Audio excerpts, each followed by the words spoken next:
여러분 안녕하세요. 종교개혁자 연구 오늘 3주째 수업입니다.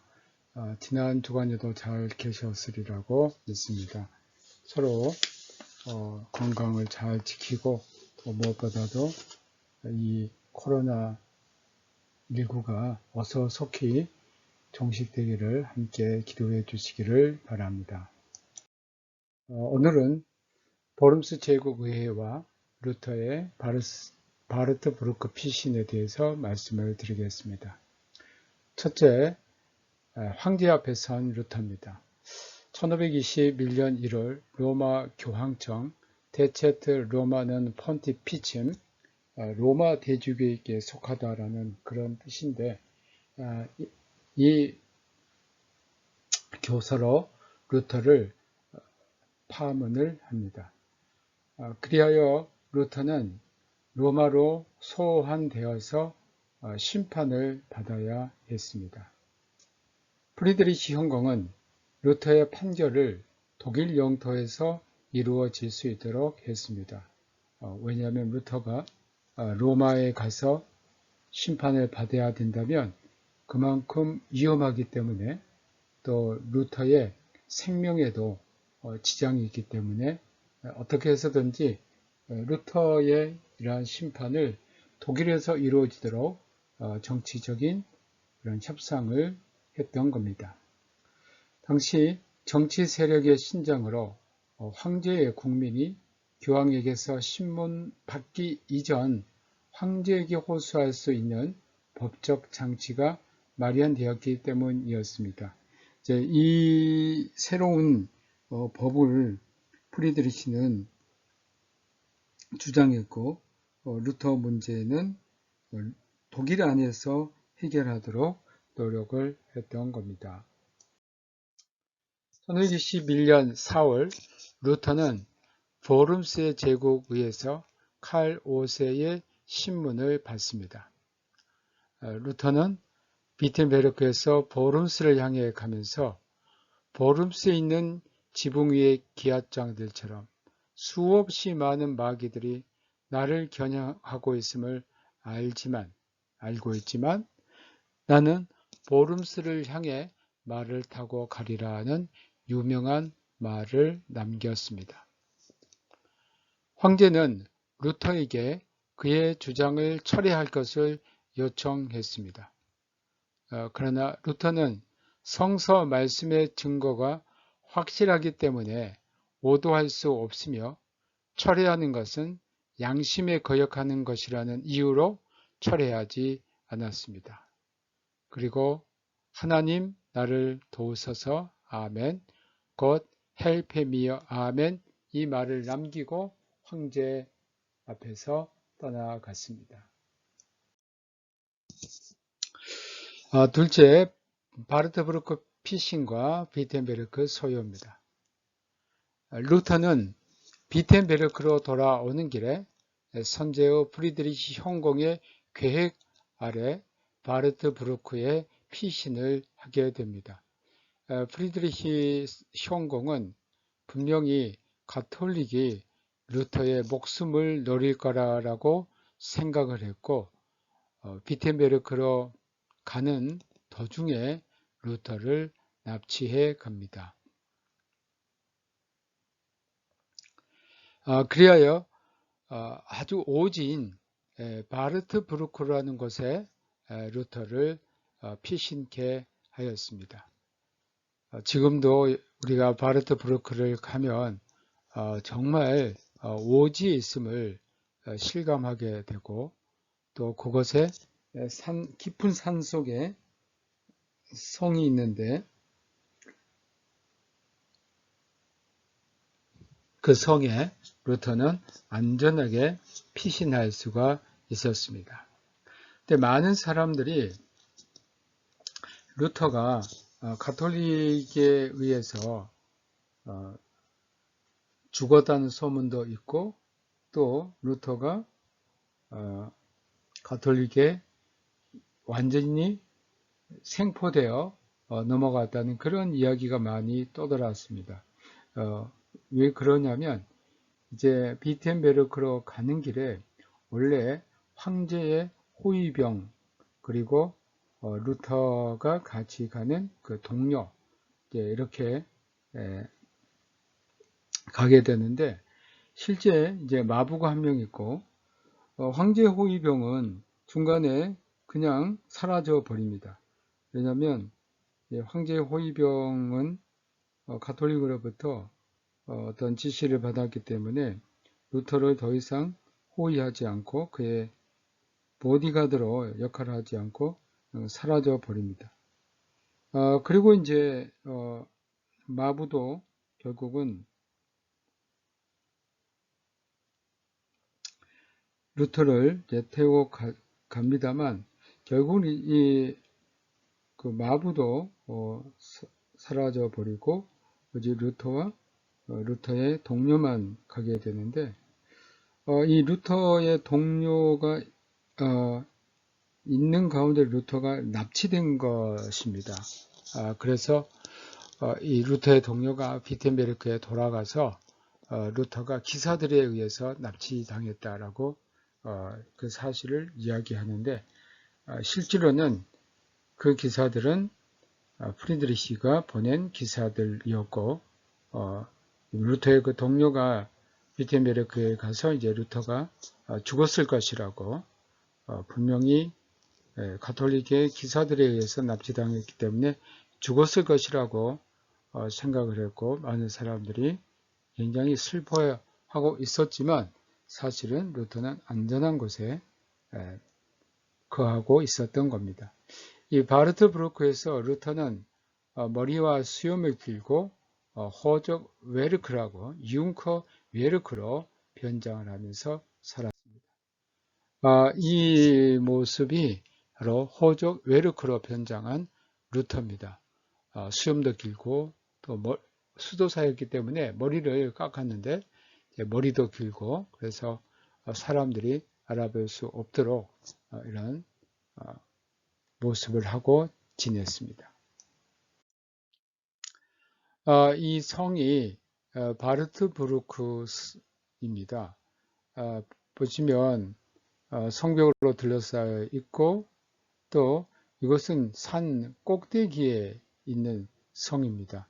그리고 이제 출입문에 들어가기 위해서는 성에서 이렇게 문이 내려와야만 출입문에 들어갈 수 있고, 그 밑에는 낭떠러지처럼 되어 있기 때문에 쉽게 사람들이 접근할 수 없는 그러한 성입니다.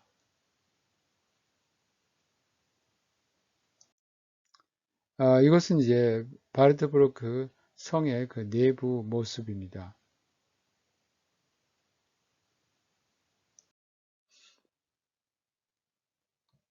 루터는 1521년 5월 4일부터 1522년 3월 3일까지 바르트브루크에 체류했습니다. 그러니까 거의 10개월 정도 이곳에 체류하고 있었습니다. 이곳에서 있으면서 저술 활동을 했는데, 여기에 가장 뜻깊은 그 저술이 신약 성경을 독일어로 번역한 겁니다. 이 신약 성경을 독일어로 번역한 것의 큰 의미는 헬라어 원문에서 바로 독일어를 번역한 것에 있습니다. 물론 라틴어판 성경 불가타를 참고하긴 했지만, 루터는 에라스무스가 1516년에 헬라어 성경을, 신약 성경을 출판합니다. 이것은 에라스무스가 헬라어의 대가였기 때문에 신약 성경을 편집하여 출판했고, 이 에라스무스 성경의 제2판이 1519년에 발행이 되는데, 루터는 에라스무스의 신약성경, 헬라어 신약성경 제2판을 가지고 독일어로 번역을 했습니다. 이 성경은 1522년 9월 비텐베르크에서 출판되었기 때문에 9월 성경, September Testament라는 그런 별명을 가졌습니다. 루터가 이곳에 있으면서 가장 중요한 일을 한 건데, 그게 바로 신약 성경을 독일어로 번역해서 일반 국민들이 성경을 읽도록 해 준 것입니다. 이 성경 번역은 또한 독일 문학사에도 매우 중요한 위치를 차지하고 있습니다. 그리하여 이 루터의 신약성경은 근대 문학의 효시라고 할 만큼 동문학에서 아주 중요한 위치를 차지하고 있습니다. 루터는 이 성경을 번역하기 위해서 어떻게 하면 쉽게 사람들이 이해할 수 있는가에 큰 노력을 했고 여러모로 독일어의 그러한 관용어법도 사용하고 여러 가지 그러한 용어들을 수집한 다음 일반적으로 많이 사용하고 있는 용어들, 아주 표준 그 독일어의 전형을 이 신약성경 번역을 통해서 만들어 놓은 것이라 할 수 있습니다. 또 하나의 책은 라토무스를 반박하며 라는 카톨릭의 아주 논쟁적인 책인데 이것은 성직자 독신제에 대해 반대하는 글입니다. 또 수도사의 소원에 관하여 여기에서도 수도사 소원을 반대하는 수도사 소원을 찬성하는 글이 아니고 수도사 소원을 반박하는 글입니다. 또 하나의 중요한 작품이 바로 설교집입니다. 키르켄 포스틸레라는데 이것은 루터가 종교개혁을 하고 이제 많은 교회들이 루터의 종교개혁에 가담하게 됩니다. 그러나 당시 성직자들의 교육 수준이 낮았기 때문에 루터는 설교를 어떻게 할 것인가, 그 설교의 하나의 그 모범을 제시한 책이 바로 키르켄 포스틸레라는 설교집입니다. 이러한 그 설교집을 통해서 아직 학식이 얕은 그러한 성직자들이 루터의 설교를 보고 복음적인 교회에서 설교는 이렇게 하는 거구나 라는 것을 가르쳐 주기 위해서 이 설교집을 발행했던 겁니다. 물론 루터는 또 설교자였습니다. 수많은 설교를 했고 비텐베르크의 그 시교회, 시교회는 주로 평민들, 시민들이 다니는 교회인데 이 시교회에서 오랫동안 설교를 했기 때문에 그만큼 루터는 설교에 있어서도 훌륭한 자신의 자질을 나타내 주었습니다. 이 설교집은 이제 복음적인 설교의 그 모범이라고 할 수 있습니다. 루터가 비텐베르크에 없는 동안 비텐베르크 교회는 큰 변화를 겪습니다. 루터의 동료인 칼 슈타트의 영향 아래 실질적인 개혁이 진행이 되었습니다. 칼 슈타트는 매우 과격한 방법으로 종교개혁을 진행했는데 성직자 독신제를 폐지하고 또 미사와 성화 숭배를 다 폐지해 버립니다. 1521년 성탄절에 칼 슈타트는 성찬식에서 성직자 복을 입지 않고 또 제사기도 떡과 포도주를 거룩하게 하는 말 그리고 고해를 하지 않았습니다. 이런 갑작스러운 변화는 비텐베르크 교회에 큰 혼란을 초래했습니다. 소위 스비카우의 애언자들이라는 슈토르프와 드렉셀이 비텐베르크에 와서 성령으로부터 직접 영감을 받았다고 주장을 했습니다. 이게 소위 그 직통 계시파라고 할 수 있는데 자신들의 애언자들이라고 말하면서 성령께서 그들에게 영감을 주셔서 그들에게 말씀을 하신다라고 주장을 했습니다. 또한 이는 유아 세례의 폐지를 요구했고 이러한 상황에서 루터는 비텐베르크가 어려운 상황에 빠져 있음을 전해 들었습니다.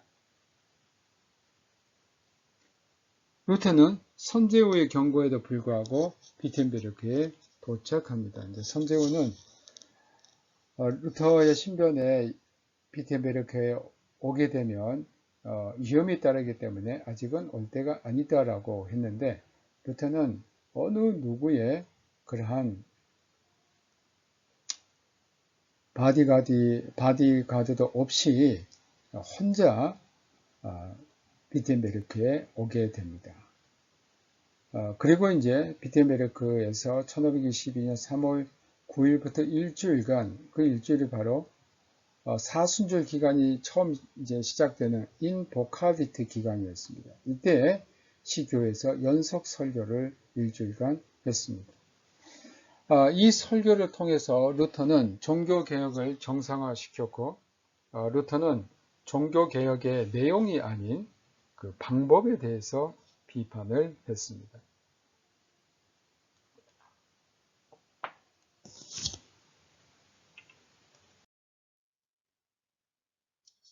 다음으로 농민전쟁입니다. 1524년부터 26년 독일 농민전쟁은 농민전쟁의 경제적 악화에서 발생한 것은 아니라고 볼 수 있습니다. 왜냐하면 이 농민전쟁이 그러면 가난한 농민들만 참여할 것인데, 실제로 이 농민전쟁에는 부유한 농민들도 참전을 했습니다. 농민들은 하나님의 정의에 따라 자신들에게 부여된 권리와 16세기 사회의 적절한 통합을 요구했습니다. 1524년에 일어난 농민전쟁 운동의 새로운 점은 농민들이 제기한 요구가 아니라 그 근거였다는 것입니다. 그리고 15세기에 무거운 짐에 대항하는 농민들의 동맹이 결성이 됐습니다. 농민들은 15세기 변화된 경제적이고 사회적인 상황들로 자기 자신을 인식했다는 겁니다. 그들은 자신들의 권리를 신적인 권리로 보고 복음에 명시된 성서적 권리로 이해했습니다. 개개인에게 해당하는 개인적인 부담은 특별히 노예제도와 관련이 되어 있습니다. 이것이 존재하는 한 그들은 불평등한 일과 세금과 세금 압력을 감수해야만 했습니다. 1524년 25년에 바이에른과 북독일을 제외하고 지방에서 농민들의 봉기가 일어났습니다. 남부 슈바르츠발트의 슈트링어 농민들은 지기스문트 백작의 지역 통치에 반대를 했습니다. 그리고 그들의 옛 권리를 수호했습니다. 이들의 지도자는 한스 밀려였는데, 그는 전쟁의 경험이 있었고 또 실천적인 지도자였습니다. 또 1524년 2월 14일 기독교 농민연합이 캠펜에서 발족이 되었습니다. 또 이것을 통해 알고이 지역이 농민봉기 지역으로 추가되었습니다. 동시에 이 운동은 슈바벤, 엘자스, 프랑켄, 튜링겐, 작센, 티롤, 그리고 케른텐으로 확장이 되었습니다.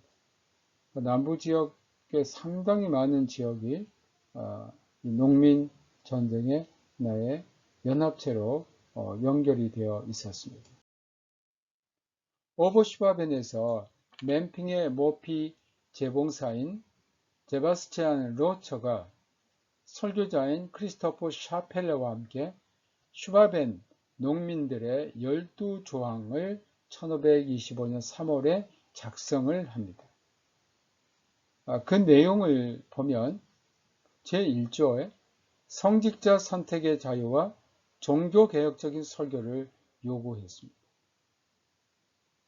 제2조에는 목사의 급료 지급을 위한 대11조 사용에 동의하며 소11조의 폐지를 언급했습니다. 이 대11조라는 것은 곡식을 거둔 다음에 거기에 대한 11조고 소11조로는 바로 가축에 대한 11조였는데 우리가 대11조는 내겠지만 소11조는 힘들다라고 그것을 폐지해야 된다고 언급을 했습니다. 제3조는 노예제도의 폐지를 요구했습니다.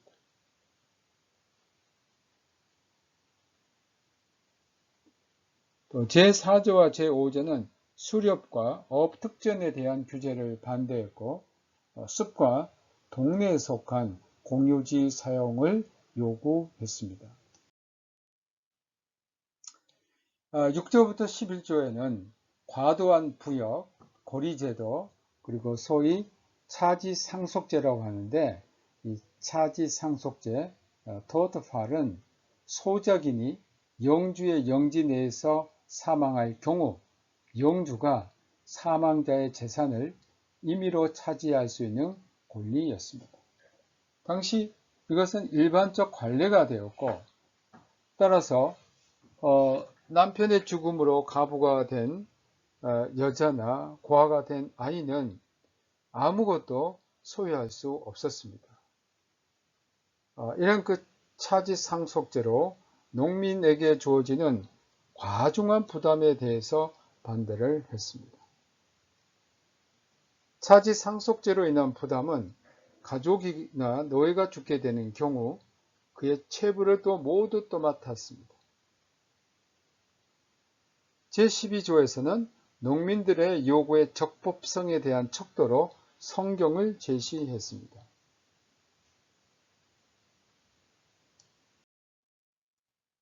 농민전쟁은 슈바벤을 넘어 1525년 3월 프랑켄으로 또 4월에는 라인 상류 지역과 튜링겐 지역으로 확대가 되었습니다.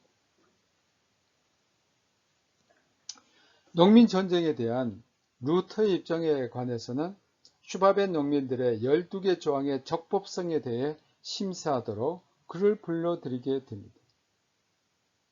루터는 아마 1525년 4월 중순경 이 슈바벤 농민들의 12개 조항을 알게 되었을 겁니다. 이 조항에 대해서 루터는 슈바벤 농민들의 12개 조항에 대한 평화를 위한 경고라는 글로 반응을 했습니다. 루터는 농민들이 처한 경제적인 그리고 법적인 어려움을 인정했습니다. 그리하여 제후들과 영주들의 양심에 호소했고 또 농민들에게는 평화적인 해결을 촉구했습니다. 그리고 이 일은 종교에 대한 일이 아니고 세속의 법과 관련된 것이라고 판단했고 루터는 먼저 잘못한 측은 제후들이라고 분명히 말을 했습니다. 그런데 농민들도 하나님의 말씀을 빌미로 자신들의 요구를 내세울 권리가 없다고 했습니다. 그리고 농민들에게 폭력과 소요에 대해서 경고를 했습니다. 그들의 요구가 세상에서 합법적인 요구임을 인정해 주었고 적어도 세상의 법적인 틀 안에서 행동하도록 경고를 했습니다. 또 교회의 자유로운 성직자 선출 권한을 그는 교회의 상위 기관이 적절한 성직자를 제시하지 못할 경우에 한해서 인정해 주었습니다. 11조 의무 폐지권과 관련하여 루터는 전통적인 규정을 중요하게 보지는 않았습니다. 제3조의 요구의 그 노예제도의 폐지는 루터가 동의하지 않았습니다. 이것은 역사적으로 조건지어진 법적 관계를 루터가 중요하게 여긴 것은 아닙니다. 그는 이 법적 관계를 복음의 이름으로 해소시키려는 시도를 반대한 겁니다. 이 글의 세 번째 부분에서 그는 협상을 성공적으로 이끌도록 양쪽을 다 경고했습니다. 이 평화를 위한 경고의 작성은 루터가 멜랑키톤과 함께 라틴 학교를 세우고자 아이슬레벤으로 출발함으로 중단이 되었습니다. 루터는 튜링겐 지역으로 여행을 연장했고 이곳에서 광란의 튜링겐 지역 농민 폭동을 몸소 체험하게 됩니다. 바로 이런 경험이 루터로 하여금 1525년 5월에 또한 도적과 살인자 같은 다른 농민들에 반대하며 이 글을 평화를 위한 경고와 함께 출판하게 한 것입니다. 루터가 이제 여기에서는 평화를 위한 경고와는 전혀 달리 농민들을 무엇이라 표현했냐면 도적, 살인자다 이제 이렇게 표현을 합니다. 표지에는 도적과 살인자 같은 농민들의 폭동에도 역시 반대하며 라고 적었습니다. 루터의 농민 전쟁에서 이 태도로 인해서 사실 1525년 농민 전쟁 이후에 루터는 그 농민들의 지지 세력을 잃게 됩니다. 루터는 공권력을 가진 정부에게 농민들의 폭동에 대해 모든 수단을 다 동원하여 대응할 것을 요구했습니다. 그러니까 농민들이 지금 폭력을 사용하는데 여기에 대해서 정부가 공권력을 사용해서 그들을 다 제거해야 된다. 이로써 루터가 단지 제후들의 편에 서 있다는 인상을 받게 했습니다. 그렇다면 루터가 왜 이렇게 농민들에 대해서 봉기를 일으킨 농민들에 대해서 증오하고 있었을까? 그것은 그의 종말론에서 온 것입니다. 루터는 농민 전쟁이 복음의 승리를 반대하는 악마의 마지막 발악이라고 보았습니다. 루터는 이런 점에서 매우 종말론적인 사고를 하고 있는 사람입니다. 지금 이제까지 로마 가톨릭에 의해 복음의 전파가 방해되고 막아졌는데 이제 마지막 때를 당해서 하나님께서 루터를 통해서 복음이 무엇이다라는 것을 우리에게 알려주시고 복음이 널리 전해지고 있는데 복음이 이렇게 승리하고 있으니까 악마가 이 복음의 승리를 방해하고 복음이 퍼지는 것을 방해하기 위해서 농민들을 사용해서 이러한 전쟁을, 이런 폭력 사태를 일으키게 했다는 게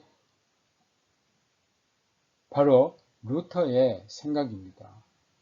그러니까 루터는 농민 전쟁이 이제 참 마지막 때가 가까운 하나의 표적이고 여기에서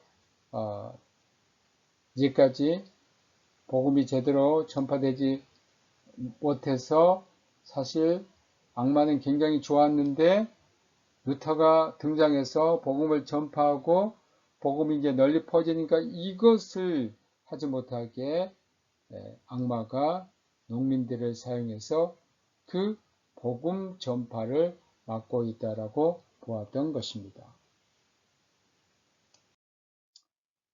1525년 5월 14일 프랑켄하우젠에서 농민들은 참패를 했습니다. 가톨릭과 종교개혁파의 제후들로부터 농민들은 완전히 멸절되었습니다. 그리고 여기서 약 6,000명이 죽습니다.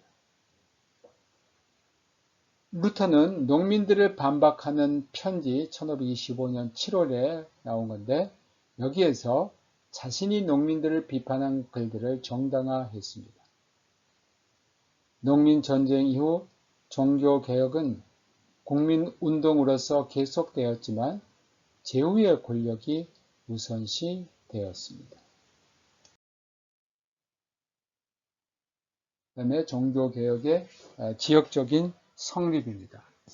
1526년부터 1530년. 첫째, 정치적인 상황입니다. 1524년부터 26년 사이 여러 형태의 제후들의 동맹들이 결성이 됩니다. 예를 들면 1524년 레겐스부르크 연맹이 결성이 됐는데 바이에른의 지도하에 있었던 가톨릭의 정치 세력입니다. 또 1525년 데사우 연맹, 이 레겐스부르크가 이제 남부 독일에 있었다면 데사우 연맹은 북독일의 가톨릭 제후들의 정치 동맹으로 브란덴부르크, 또 선제국 마인츠, 쿠어 마인츠, 브라운슈바이크, 볼펜뷰텔 이런 나라들이 가담을 했고, 이렇게 가톨릭이 남과 북에서 정치적인 세력이 굳어지게 되므로 이에 대항해서 루터파 제후들이 연맹을 맺게 됩니다. 그게 헤센의 방백인 필립과 작센의 선제후 요한이 중심이 되어서 토르가우 연맹을 1526년에 결성합니다. 제1차 슈파이어 제국회의가 1526년에 있었는데 이 제국회의는 보름스 칙령의 실행을 무력화하는 데 도움이 됐습니다. 그래서 이 보름스 칙령을 여기에서는 받아들이지 않습니다. 그래서 이때는 이제 루터가 자유롭게 되는 겁니다. 가톨릭의 제후들에게 이로운 상황은 그리 오래가지 못했습니다. 프랑스와 프란츠 1세에 대한 칼 5세의 승리는 교황과 프랑스의 동맹을 야기했습니다. 이것이 소위 꼬냑 동맹입니다. 1526년에 결성되었습니다. 둘째로 루터교의 초창기 지역교입니다. 가톨릭 제후들의 분열로 1526년 슈파이어에서 타협안이 성립됩니다. 이게 제1차 슈파이어 제국회의입니다. 이 타협안으로 헤센과 작센에서 독자적인 교회 개혁안이 성립이 됩니다. 1526년 홈부르크 공의회는 헤센의 모델을 제시했습니다. 이것은 밑으로부터 교회 구성인데, 즉 개교회들이 회중이 총회의 대표들을 선출하는 그런 매우 민주적인 형태의 그 교회였습니다.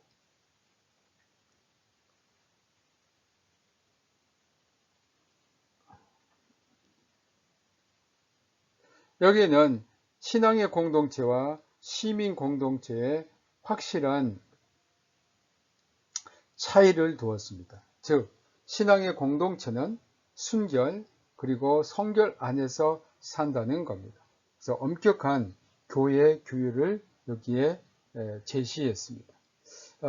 이러한 헤센의 모델에 대해서 루터는 항의를 했습니다. 그에게 있어서 이 헤센의 모델은 여기서 만들어진 교회헌법은 바로 율법의 물이라는 겁니다. 루터가 사는 작센 선제국에서는 나라의 통치위원회를 통한 교회가 조직이 되었습니다. 작센 선제국에서는 교회와 학교 탐방이 루터와 또한 그의 동료들을 중심으로 1526년부터 30년에 이루어집니다. 여기에 법률가들과 신학자들의 위원들이 통치자의 칙령을 통해 예배, 교리, 강의의 일치를 위해 노력을 합니다. 루터 자신이 작센 선제국 교회들에 대한 시차를 야기했습니다. 루터 자신이 이제 종교 개혁이 이제 자기 나라에서 진행되는데 과연 각 교회들이 얼마나 종교 개혁에 참여하고 있고 또 가톨릭의 그런 것들을 다 벗어버리고 참으로 프로테스탄트의 대신교적인 또 복음적인 예배를 하는지 설교를 하는지 이런 여러 가지를 각 교회를 돌면서 그 상황을 루터는 예의주시하면서 관찰을 했습니다. 루터는 가톨릭의 감독, 주교들이 거절하였기 때문에 제후가 비상감독이 되어야 한다고 했습니다. 즉 이 말은 무슨 말이냐면 루터가 종교개혁을 하는 데 있어서 독일에서는 주교급 이상은 한 명도 루터에게 정식으로 합류하지 않았습니다. 그럼 이제 교회에서 주교, 이 감독이 없다는 것은 여러 가지 문제가 야기가 됩니다. 첫째는 교회의 성직자 안수에 있어서 문제가 됩니다. 또 감독이 없기 때문에 교회의 어떤 행정적인 체계라든지 그런 것을 원활하게 할 수가 없습니다. 그래서 루터는 가톨릭의 감독들이 종교개혁에 가담하지 않고 또한 거절했기 때문에 대신 이러한 교회의 행정이나 정치적인 것을 누가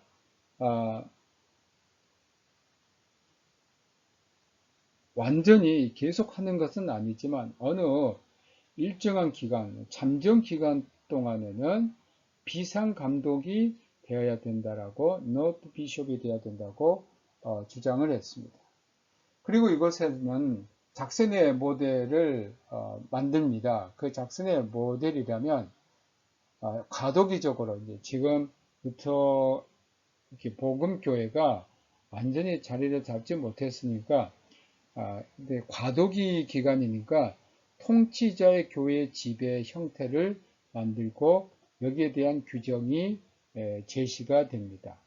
이제 란데스 헤리스 키르켄 레기멘트는 뭐냐면 실제 이제 교회를 세속의 군주가 지배를 하고 또 세속의 군주의 그 통치권 아래 교회를 두는 겁니다. 여기에 대해서 멜랑기턴은 신학적인 정당성을 부여했습니다. 그 신학적인 정당성은 뭐냐? 세속 권위는 하나님의 계명들의 두 판의 보호자라는 겁니다. 그렇기 때문에 또 세속의 지배자들이 교회를 통치할 수 있다는 겁니다. 그러니까 이제 지금 루터가 종교 개혁을 하면서 이제 이 루터의 종교 개혁에 합류했던 그 복음 교회들은 어떤 형태를 가지냐면 가톨릭처럼 주교 위에 대주교, 추기경 또는 이제 마지막 위에는 교황이 있겠죠. 이런 형태가 아니고 이제 교회를 다스리는 사람이 누구냐, 이런 가톨릭의 고위 성직자는 없고 그 자리에 누가 있게 되냐면 세속의 군주가 있게 되었습니다. 다음으로 성찬 논쟁입니다. 처음에는 루터가 칼슈타트와 논쟁을 했습니다. 또 1526년부터 29년 열렸던 성찬 논쟁은 루터와 츠빙글리 사이의 글의 논쟁이었습니다. 츠빙글리는 1524년 말 성찬의 제정어를 상징적으로 주장했는데 이것은 네덜란드의 인문주의자인 후니에스의 영향을 받아 이것은 내 몸이다 라고 했을 때 그 이다, 에스트를 무엇으로 이해했냐면 이것은 내 몸을 상징한다. 시그니피카트로 이해를 했습니다. 그러니까 포도주는 주의 피를 상징한다. 이렇게 본 것입니다. 바젤과 스트라스부르크의 종교개혁자들도 상징적으로 이해했는데, 예를 들면 에클람파드와 부처입니다. 이런 그 글들이 이제 서로 오고 갔는데, 츠빙글리는 아미카 엑세게시스, 사랑받았다는 해석을 썼고, 물론 이제 상징론을 주장하는 것입니다. 루터는 이것은 내 몸이다 라는 말씀은 지금도 변함없으며 광신자를 반박함이라는 글을 통해서 츠빙글리를 반박했습니다. 이에 대해서 츠빙글리는 이 말씀들은 영원히 과거의 의미를 가지게 될 것이다. 그러니까 주님께서 이 몸, 내 몸이다 했을 때 이것은 이미 과거에 한 것이지, 그 몸이 지금 성만찬을 할 때에 그곳에 그리스도의 몸이 육체적으로 있지 않다는 겁니다.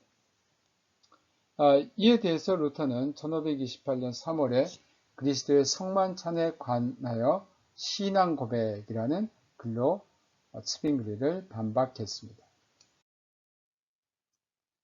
츠빙글리는 하나님의 영광과 존엄을 강조했습니다.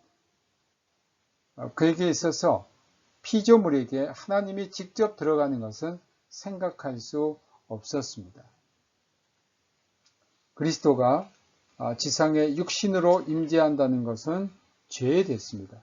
그러니까 육신의 몸을 입고 이 땅에 얻은 것 외에는 어떤 것도 그리스도는 육신으로 임하지 않는다는 것입니다. 츠빙글리는 그리스도의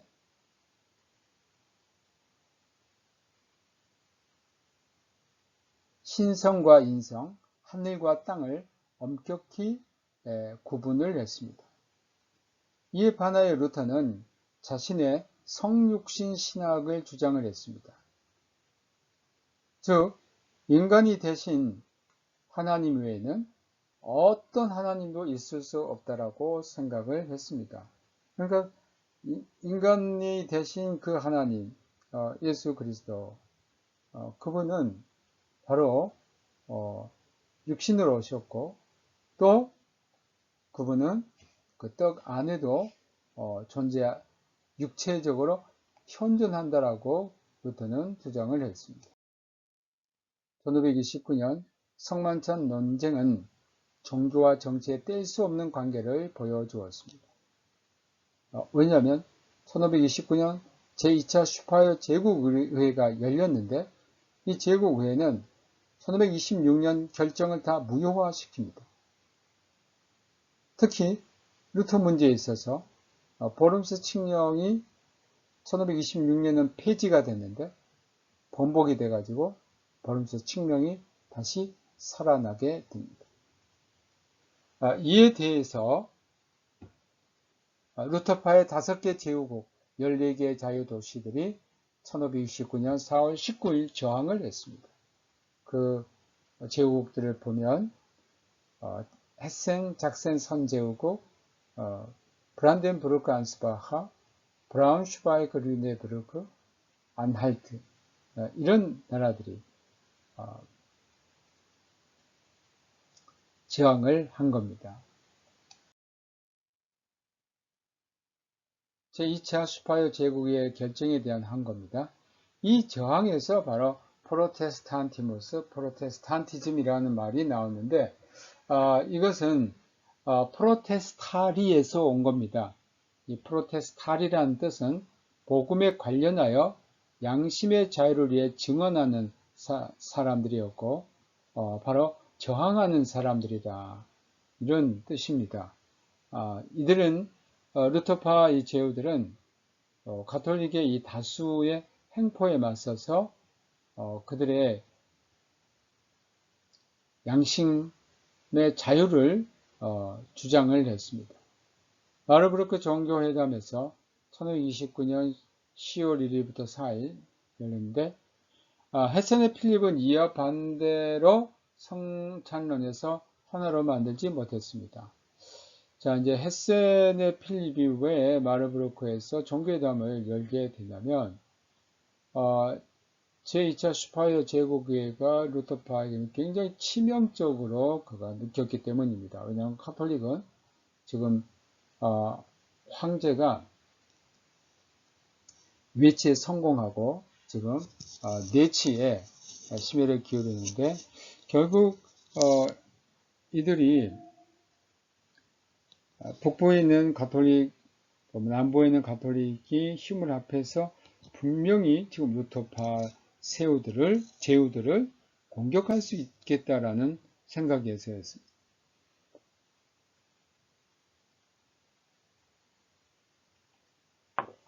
그러면 가톨릭 세력을 대항하기 위해서는 필립은 그런 생각을 했던 것이죠.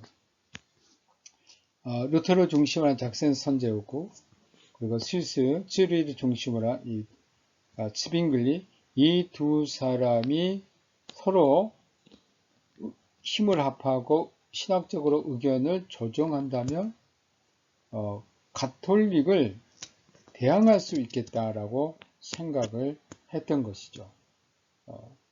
그런데 걸림돌이 있었던 겁니다. 그게 바로 성만찬에 대해서 루터와 츠빙글리가 하나 되지 못하고 계속 다툰 겁니다. 그래서 일단 이 사람들을 마을브루크에 초청해 가지고 신학적인 토론을 해서 하나의 의견으로 만들어 힘을 합하려는 게 헤센의 필립의 의도였습니다. 그러나 헤센의 필립이 예를 썼음에도 불구하고 결국 마을브루크 회담은 일치가 되지 못하고 서로 흩어져 버립니다. 15개 조항에서는 루터와 츠빙글리가 일치를 했습니다.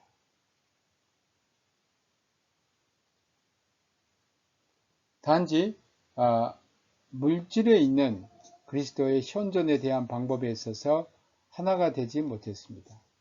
루터와 츠빙글리는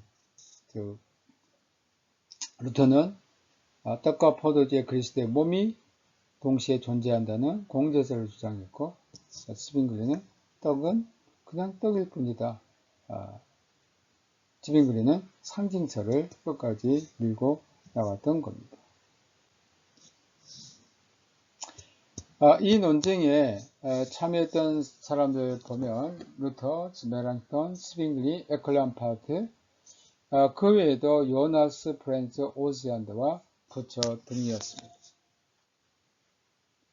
헤센의 방백 필립의 이러한 비텐베르크와 또 츠리히의 연합전선은 결국 성사되지 못했습니다. 다음으로 아우크스부르크 제국의회입니다. 1530년에 열렸습니다. 칼 5세가 제국의회를 소집하는데 매우 화해적인 어조를 띄었습니다. 그 이유는 지금 독일 제국을 위협하고 있는 외세 세력을 막기 위해서, 특히 이제 동쪽에서는 이런 외세 세력, 투르크의 그런 이슬람 세력을 막기 위해서는 가톨릭과 또 개신교의 루터파의 도움이 필요로 했기 때문에 굉장히 화해적인 어조를 띄었습니다. 메랑기터는 선제후 작센의 요한의 부탁으로 신앙 고백서를 작성을 합니다.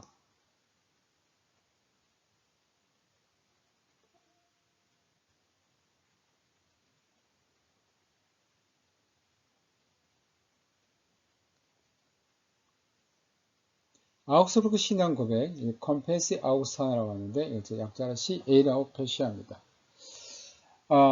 이것은 선제후령 작센의 부대법관 바이어 박사가 주교군의 개인 예배당에서 제국의 대표들이 참석한 가운데 독일어로 1530년 6월 25일 낭독을 했습니다. 이 건물이 컴페시 아우스타나가 낭독된 주교궁입니다. 낭독을 할 때 독일어로 낭독을 했고요. 황제는 사실 스페인 사람이고 물론 이제 독일 황제이지만 독일어를 전혀 알지 못했습니다. 처음에는 이제 라틴어로 낭독을 하라고 했는데 선제후가 아닙니다. 우리는 독일 땅이고 독일어로 해야 된다고 해서 결국 독일어로 낭독하게 되었습니다. 황제는 잘 알아듣지도 못하니까 처음에 있다가 계속 낭독되는 동안 잠을 잤습니다. 요한 에크는 황제의 부탁으로 아우크스부르크 신앙 고백을 반박하는 글을 발표했는데 그 글이 바로 반박이라는 제목입니다. 컴푸타치오라는 제목입니다. 칼 5세는 아우크스부르크 신앙 고백을 거부했습니다. 이에 대해서 멜랑기턴은 그 이후 자신의 아우크스부르크 신앙 고백의 변증 아폴로기 데 컴페시 아우구스타나를 발표했습니다. 이 아우크스부르크 신앙 고백은 멜랑기톤의 평화적인 방법에서 나온 것인데 두 가지 내용으로 분류가 됩니다.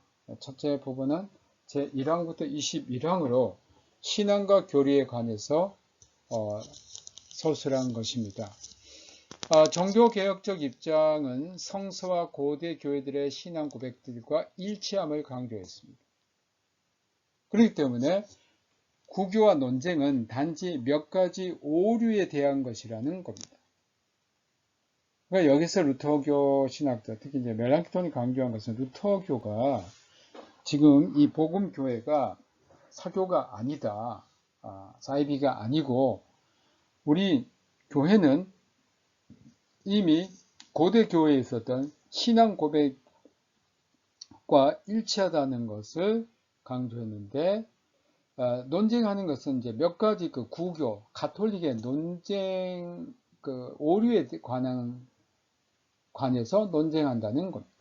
둘째 부분은 22항부터 28항까지인데 논쟁적인 문제들이 나왔습니다. 예를 들면 미사라든지 배장 금지, 평신도에 대한 배당 금지, 독신제, 또 금식, 수도사 서원, 이러한 가톨릭과 논쟁되는 문제들을 제시했습니다. 루터는 아우크스부르크 제국의 기간 페스테 코브루크에 체류를 했습니다. 그는 아우크스부르크 신앙 고백을 칭찬했지만 교황 수익권과 연옥의 불에 대한 비판이 없음을 지적을 했습니다.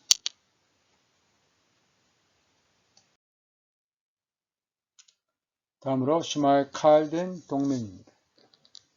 아우크스부르크 제국의 1530년 이후 루터파 제후들은 황제와 가톨릭파 제후들이 바로 무력으로 그들을 대항하리라고 믿었습니다. 제국 후의 결정이 이러한 무력 행사를 방어하기 위해서 아우크스부르크 신앙 고백의 서명자들은 1531년 방어 동맹인 슈마이칼덴 동맹을 1531년 2월에 결성을 합니다.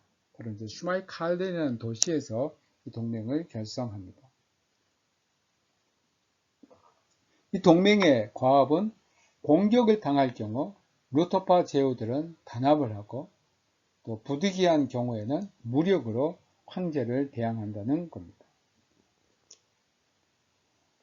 이 동맹에서 가장 중추적인 역할을 한 사람은 헤센의 방백인 필립이었습니다. 그는 명백히 반합스부르크적인 성향을 이 동맹에 부여했습니다. 동맹 가당국을 보면 아우크스부르크 신앙 고백 서명국인 닥센 선제국, 헤센, 안스바하, 브라운슈바이크, 르네베르크, 안할트, 또 북독일의 그 도시들 리벡, magdeburg, 브레멘, 또 남독일의 도시들 가운데 특히 슈트라스부르크는 가장 선두에 섰습니다. 황제에 충성한 뉘른베르크는 동맹에 가담하지 않았습니다.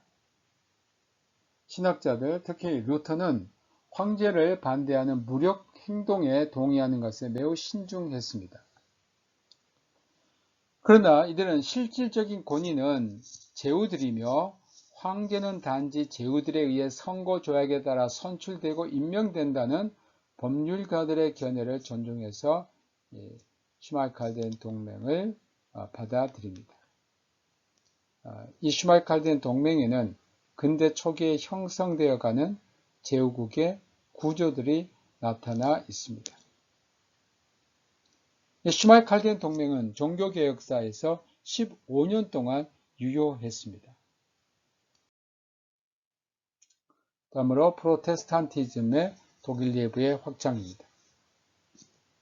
루터파의 슈말칼덴 동맹, 아우구스부르크 신앙고백 서명한 나라들과 도시들의 슈말칼덴 동맹의 체결과 계속적인 터키의 위협은 프로테스탄트 진영의 뉘른베르크 유해에서 최초의 기한부적인 종교적 평화를 보장을 했습니다.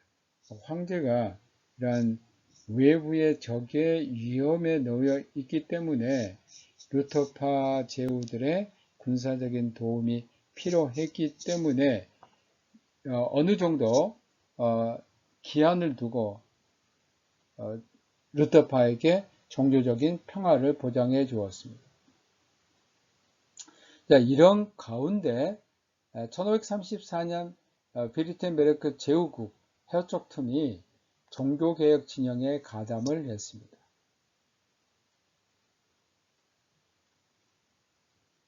제울리히는 3명의 종교개혁자들과 연합하여 종교개혁을 수행했는데 그들은 암브로시우스 발라러, 그는 스위스와 독일 지역 종교개혁에 영향을 끼쳤습니다. 또 에하르트 슈넵, 또 요하네스 브렌츠가 있습니다.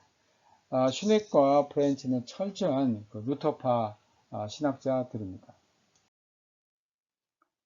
또 1534년 종교개혁은 폰메른 제후국에 진입했고 요하네스 부겐하게는 교회법을 작성했습니다.